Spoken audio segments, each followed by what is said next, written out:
उमापतिं सुरगुरुं वन्दे जगत्कारणं वन्दे पन्नगभूषणं मृगधरं वन्दे पशूनां पतिं वन्दे सूर्यशशाङ्कवहिनयनं वन्दे मुकुन्दप्रियं वन्दे भक्तजनाश्रयं च वरदं वन्दे शिवं शङ्करम् ॐ मृत्युञ्जयाय रुद्राय नीलकण्ठाय शम्भवे अमृतेशाय शर्वाय महादेवाय ते नमः।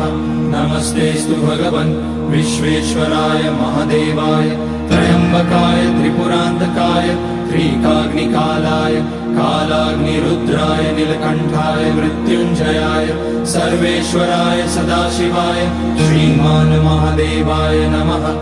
ॐ नमः शम्भवाय च मयोभवाय च नमः शङ्कराय च मयस्कराय च नमः शिवाय च शिवतराय